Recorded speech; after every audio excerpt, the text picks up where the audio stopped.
Shalom saudaraku, berjumpa lagi bersama dengan saya, Gembala Jemaat Gereja Isa Al-Masih Lawang, Like Generation, dalam program Sapa Jemaat di Rumah.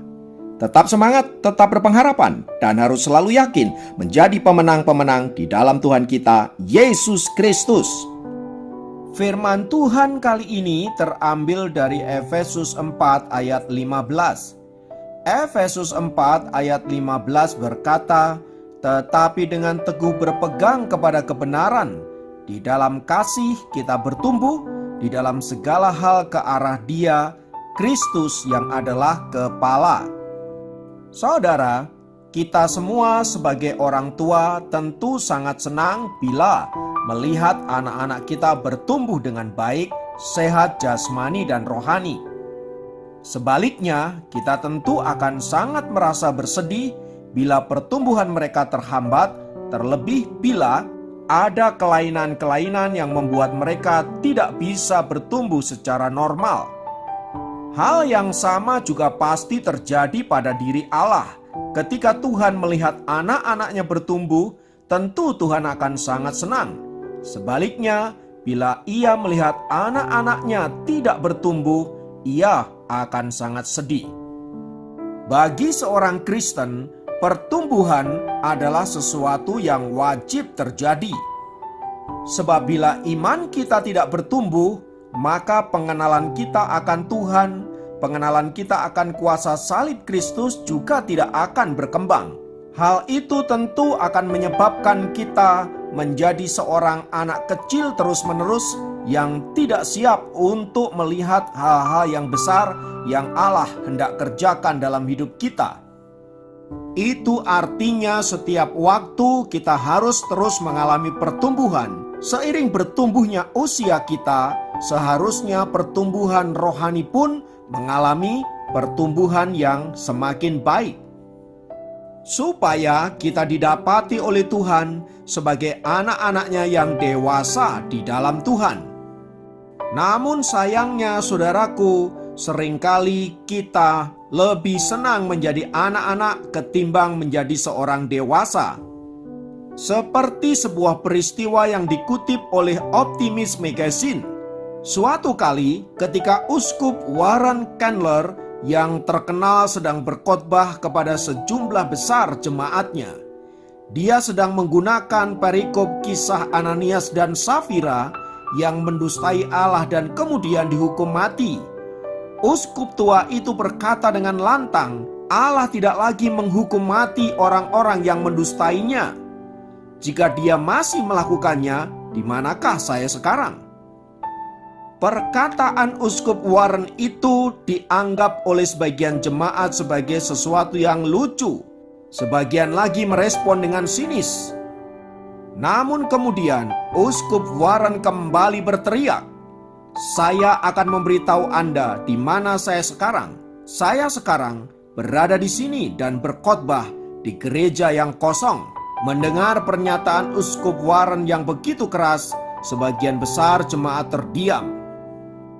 Dan setelah misa selesai, seseorang bertanya kepada Uskup Warren, "Mengapa Anda berkata Anda sedang berkhotbah di gereja yang kosong? Padahal setiap minggu Anda melihat sendiri jemaat ribuan datang ke gereja Anda." Uskup Warren menjawab dengan sedih dan berkata, "Memang mereka selalu datang tiap minggu berbondong-bondong, tapi saya tidak melihat perubahan hidup yang signifikan. Mereka hanyalah anak-anak yang selalu minum susu, yang selalu ingin dininabobokkan. Mereka tidak suka khotbah yang keras. Mereka juga tidak suka teguran akan dosa. Itu artinya mereka tidak pernah mendengar khotbah yang selama ini disampaikan di atas mimbar." Saudaraku, apa yang dialami oleh Uskup Warren itu bisa saja terjadi di gereja-gereja dimanapun. Bahkan di jemaat Efesus pun hal itu bisa terjadi. Itulah sebabnya Rasul Paulus mengingatkan kepada jemaat di Efesus agar mereka berpegang teguh kepada kebenaran dan kasih Allah, agar olehnya mereka bertumbuh di dalam pengenalan akan Kristus, pengenalan akan salib Kristus, sehingga mereka menjadi anak-anak Tuhan yang dewasa di dalam iman dan di dalam pengenalan akan salib Tuhan kita, Yesus Kristus. Belajar dari firman Tuhan di atas, saudaraku, mari kita menjadi anak-anak Tuhan yang terus bertumbuh di dalam pengenalan kita akan Tuhan. Lewat berbagai peristiwa yang kita alami, baik suka maupun duka, dan lewat pelajaran-pelajaran firman Tuhan yang kita terima di atas mimbar, dan juga pembentukan lewat persekutuan dengan anggota tubuh Kristus, kiranya itu semua menjadikan kita anak-anak Tuhan yang terus bertumbuh semakin dewasa. Mari kita terus belajar lewat sekolah kehidupan, di mana Yesus sebagai guru kita, Dia yang akan menolong kita, yang akan mengajar kita bagaimana seharusnya menjalani hidup agar sesuai dengan kehendak Tuhan. Kiranya Tuhan Yesus memberkati. Mari kita berdoa. Tuhan, kami membawa hidup kami ke dalam tangan kasih-Mu. Kami bersyukur karena kami terus dibentuk oleh Tuhan, kami dituntun oleh Tuhan, baik melalui firman-Mu maupun melalui kehidupan yang kami jalani. Semua itu dapat Engkau pakai untuk membuat kami bertumbuh semakin dewasa. Terima kasih untuk anugerah-Mu, terima kasih untuk penyertaan-Mu. Kami siap untuk mengalami pertumbuhan bersama dengan Tuhan. Terpujilah nama-Mu, dalam nama Yesus kami berdoa. Haleluya, amin. Demikian program Sapa Jemaat kali ini. Sampai jumpa dalam program Sapa Jemaat yang lain. Tuhan Yesus memberkati.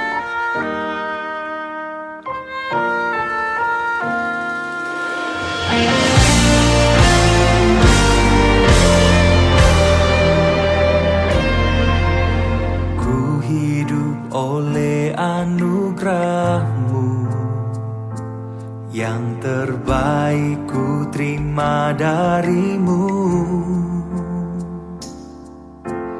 Rancangan-Mu indah bagiku, sebab ku hidup selalu di dalam-Mu. Tiada pernah ku meragukan bukti kasih dan karya salib-Mu. Kau telah mati gantikan hidupku, sebab itu ku selalu bersyukur.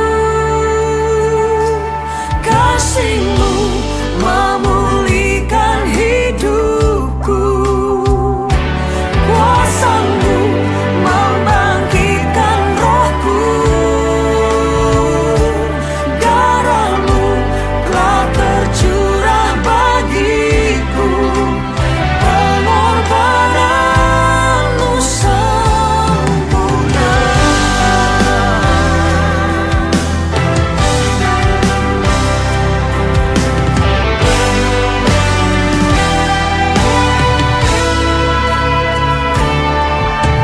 Ku hidup oleh anugerah-Mu, yang terbaik ku terima dari-Mu. Rancangan-Mu indah bagiku, sebab ku hidup selalu di dalam-Mu. Tiada pernah ku meragukan bukti kasih dan karya salib-Mu. Kau telah mati gantikan hidupku, sebab itu ku selalu bersyukur.